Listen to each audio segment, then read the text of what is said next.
आज हम इस वीडियो के माध्यम से रिक्त स्थानों की पूर्ति कीजिए इस प्रकार के क्वेश्चन हमारे पास बोर्ड परीक्षा में 1 अंक का पूछा जाता है। उन क्वेश्चंस पर आज हम चर्चा करेंगे।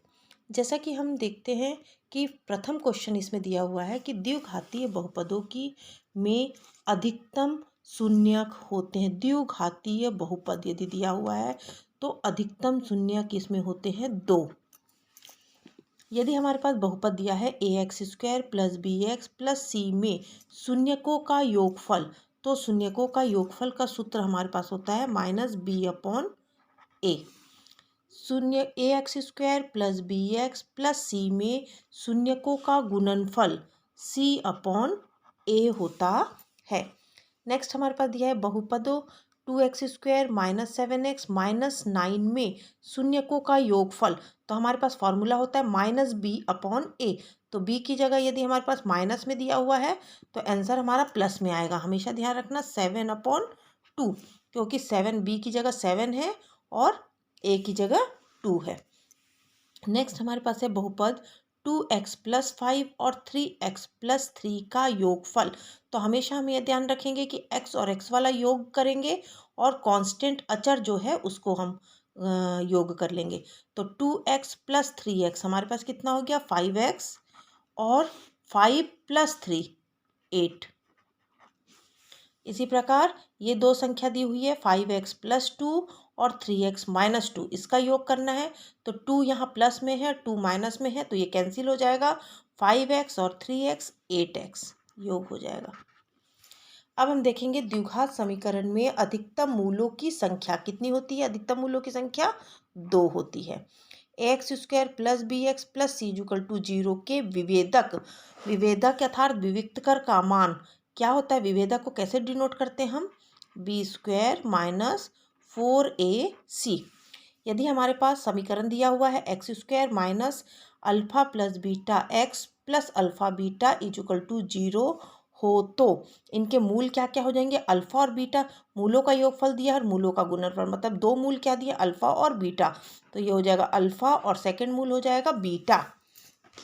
इसी प्रकार यदि हमारे पास दिया है द्विघात समीकरण ax² + bx + c = 0 के मूल वास्तविक होंगे यदि विविक्तकर का मान जो है <0 का। विविक्तकर को हम किससे डिनोट करते हैं, b² - 4ac से। यदि द्विघात समीकरण ax² + bx + c = 0 के मूल वास्तविक होंगे तो ये भी क्या हो जाएगा b² - 4ac is greater than 0। इसी प्रकार हमारे पास समांतर माध्य का दिया हुआ है कि समांतर माध्य में tn = ये दिया हुआ है 2n + 5 और हमको t18 का मान ज्ञात करना है। 18 मतलब n की जगह 18, तो n की जगह हम 18 रख देंगे तो 18 2 जा 36, 36 और 5 कितना हो जाएगा 41। किसी समांतर श्रेणी के कोई दो पदों का अंतर क्या होता है, सार्वांतर कहलाता है, सार्वांतर होगा। इसी प्रकार हमारे पास दिया है श्रेणी दिया है 7, 12, 17, 22 डैश डैश डैश का 11वां पद। 11वां पद क्या होता है a + 10d और a की वैल्यू कितनी है 7 और 10d की वैल्यू क्या हो जाएगी, सेकंड वाले में से हम फर्स्ट वाले को घटा लेते हैं। 12 में से 7 गया 5, तो हमारे पास कितना होगा 7 + 10d। 10 मतलब 10 × 5 50 और 7 57, इसका मान होगा 57। अब हमारे पास √2 + 1 और √2 - 1 का समांतर माध्य क्या होता है, दोनों को ऐड कर देते हैं और 2 से डिवाइड कर देते हैं तो √2 हो जाएगा। उसी प्रकार √5 + और √5 - 1 में क्या हो जाएगा √5, दोनों को ऐड करेंगे और a/b/c का मध्यानुपाती हम जानते हैं कि b बराबर क्या होता है √ac। y अक्ष पर किसी बिंदु स्थित किसी बिंदु की का भुज क्या होगा 0 और मूल बिंदु के निर्देशांक क्या होते हैं 0 0। उसी प्रकार x अक्ष पर किसी बिंदु की कोटि क्या होगी, वो भी 0 0, ऐसा भी लिख सकते हैं और ये भी लिख सकते हैं 0। यदि किसी बिंदु के निर्देशांक 8 0 है तो वह बिंदु किस अक्ष पर स्थित है, कौन से, ये होता है एक्स और ये होता है वाई। तो जिस पॉइंट पर हमारा बिंदु लिखा हुआ है पॉइंट है वो अक्ष पर, तो एक्स अक्ष पर। और यदि हमारे पास कोई बिंदु दिया 0,5 तो ये कहाँ पे स्थित है, वाई, मतलब वाई अक्ष पर स्थित है। तो इस प्रकार से हमको ऑब्जेक्टिव क्वेश्चंस याद करने पड़ेंगे। अब हमारे पास दिया है आवर्ती जमा खाता में कोई धन 2 वर्ष तक जमा की जाती है तो उसके ब्याज की गणना मासिक किस्तों में, 2 वर्ष मतलब 1 वर्ष में 12 तो 2 वर्ष में 24। नेक्स्ट क्वेश्चन है, यदि बैंकों में एक निश्चित समय के लिए राशि जमा की जाती है तो वह क्या कहलाता है, सावधि जमा खाता। एक निश्चित, यदि जिस राशि पर ब्याज की गणना की जाती है उसे क्या कहते हैं, मूलधन। कभी भी पैसों की जरूरत पड़ सकती है तो किस प्रकार का खाता हमको खोलना चाहिए, बचत खाता। शिक्षा उपकर खाली स्थान प्रतिशत होता है 3%। वित्तीय वर्ष का प्रारंभ कब होता है, 1 अप्रैल से। और इसका अंतिम कब होता है, समाप्ति कब होता है, 31 मार्च। अब हमारे पास है क्वेश्चन कि एक निश्चित अवधि तक हमें पैसों की आवश्यकता न हो तो हम कौन से खाते में इसको जमा कर सकते हैं, सावधि जमा खाता। यदि सावधि जमा खाते में ब्याज की दर छमाही हो तब उसका प्रतिशत क्या हो जाता है, आधा, मतलब आर क्या हो जाता है, R/2 हो जाता है। यदि सावधि जमा खाता में ब्याज की दर तिमाही हो तब उसका प्रतिशत क्या हो जाता है, दर चौथाई, मतलब R/4 चौथाई हो जाता है। आयकर विभाग के द्वारा प्रत्येक संस्था या कंपनी को एक पहचान दी जाती है तो उसे क्या कहते हैं, स्थायी खाता क्रमांक संख्या, स्थायी खाता संख्या, या उसी को क्या बोल सकते हैं, पैन नंबर। किसी व्यक्ति के सभी साधनों से प्राप्त आय पर जो कर लगाया जाता है उसे क्या कहते हैं, आयकर। और शिक्षा उपकर किस पे लगाया जाता है, देय आयकर पर। अब हम त्रिकोणमिति के देखेंगे question. Sign square theta blank दिया है इक्वल टू 1 होता है, तो हम जानते हैं कि sine square theta plus cos square theta equal to 1। 3 tan 15 upon cot 17। तो हमेशा ध्यान रखना इस टाइप के क्वेश्चन में ये कैंसिल हो जाता है और आंसर आ जाएगा 3। कॉस थीटा और सेक थीटा एक दूसरे का उल्टा होते हैं इसलिए 1 हो जाएगा। 1 plus cot square theta cosec square theta. tan 90 minus theta, tan 90 minus theta क्या होता है, कॉट थीटा। तो थीटा की जगह क्या है, 34, तो कॉट 34। कॉस 90 माइनस थीटा क्या होता है, साइन थीटा। थीटा की जगह कितना है, 67, तो क्या हो जाएगा, साइन 67। अब देखेंगे हम कि tan 90 माइनस 33, tan क्या होता है, कॉट, कॉट 33 डिग्री। यदि tan थीटा इक्वल टू 1 है तो हमेशा ध्यान रखना थीटा का मान 45 डिग्री होगा, और यदि साइन थीटा का मान 1 है तो थीटा का मान 90 डिग्री होगा।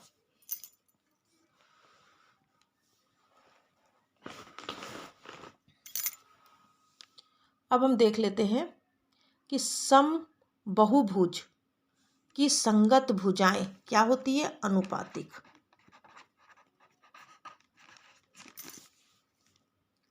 समबाहुभुज के संगत कोण बराबर होते हैं, ये हमको याद रखना है।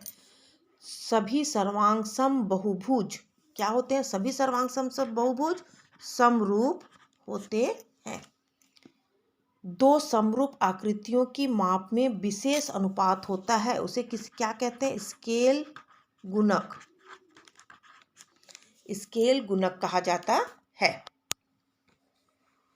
नेक्स्ट, यदि किसी त्रिभुज ABC और PQR सर्वांग सम है तो उन दोनों को हम किस प्रकार से डिनोट करेंगे, ये एक निशान लगाएंगे ऐसा, और यदि समरूप है, दो त्रिभुज समरूप दिया हुआ है तो उसे गणितीय कथन के रूप में कैसे लिखेंगे? समरूप। नेक्स्ट, यदि किसी वृत्त की परिधि किसी बिंदु पर व्यास के द्वारा अंतरित कोण क्या होता है? 90 डिग्री होता है। व्यास के द्वारा अंतरित कोण 90 डिग्री होता है। अब हम देखेंगे वृत्त का व्यास क्या होता है? 2 गुणित वृत्त की त्रिज्या होती है। यदि चक्रीय चतुर्भुज के सम्मुख कोणों के एक युग्म 180 डिग्री, यदि किसी वृत्त का व्यास उसकी त्रिज्या की क्या होती है? वृत्त का व्यास उसकी त्रिज्या का क्या होता है? 2 गुना होता है। अब हम देखेंगे कि वृत्त यदि व्यास जो होता है वो क्या होता है? व्यास जो होता है, त्रिज्या जो भी होती है उसकी त्रिज्या का दुगुना होता है। यदि एक वृत्त की त्रिज्या 10 सेंटीमीटर है तो उसका व्यास क्या हो जाएगा?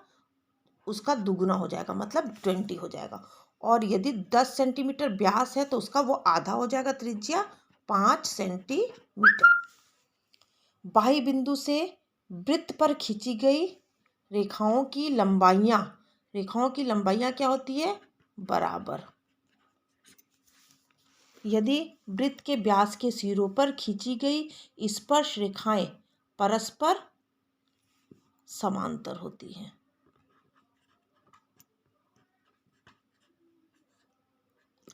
वृत्त के व्यास के सिरों पर खींची गई रेखाएं समांतर होती है। वृत्त के केंद्र से जीवा पर डाला गया लंब जीवा को समद्विभाजित करता है।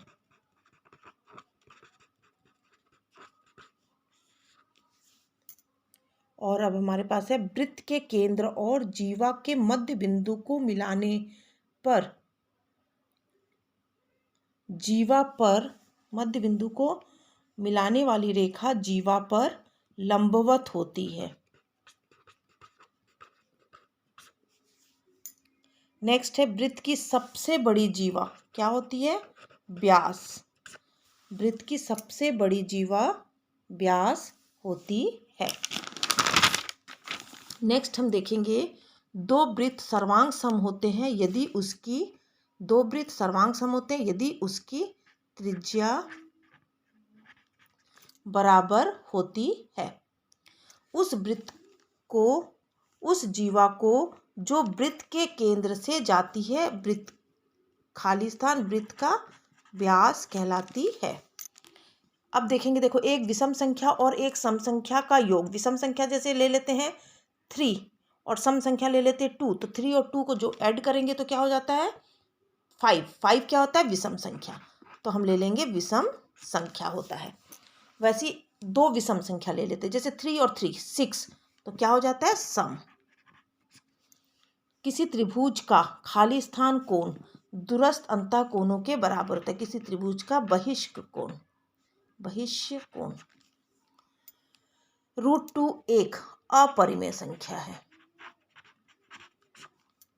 किसी भी त्रिभुज की 2 भुजाओं का योगफल उसकी तीसरी भुजा से क्या होती है?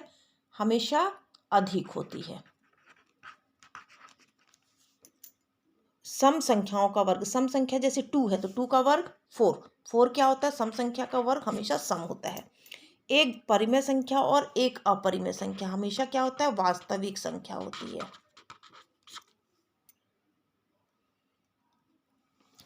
विषम संख्या का वर्ग, विषम संख्या जैसे हम 3 ले लेते, 3 का वर्ग कितना होता है? 9 क्या होता है? विषम संख्या। इसी प्रकार 2 सम संख्या का योग, सम संख्या जैसे 2 + 2 4, तो 2 सम संख्याओं का वर्ग हमेशा क्या होता है? सम होता है। अब हम ले लेते हैं घनाभ के कोरों की संख्या। घनाभ में कोरों की संख्या कितनी होती है? 12। यदि घनाभ के एक भुजा ए हो तो उसका पृष्ठीय विकर्ण का मान क्या होता है? a√2। दो बराबर ऊंचाई वाले लंबवृत्तीय बेलनों के आधार की त्रिज्या 3:4 है तो उनके आयतन का अनुपात हमेशा इसका वर्ग हो जाएगा। 3 का वर्ग कितना होता है? 9 और 4 का वर्ग 16। इकाई त्रिज्या वाले गोले का आयतन। गोले का आयतन का सूत्र होता है 4/3 पाई आर क्यूब। तो आर का मान कितना है 1, तो 4/3 पाई आर। आर त्रिज्या और एच ऊंचाई वाले बेलन का वक्र पृष्ठ 2 पाई आर एच। तो इस प्रकार से ये क्वेश्चन हमारे ऑब्जेक्टिव क्वेश्चन थे। रिक्त स्थानों की पूर्ति कीजिए। इतने क्वेश्चंस को अच्छे से यदि पढ़ लेंगे तो आपके क्वेश्चंस एग्जाम्स में हर सॉल्व हो जाएंगे।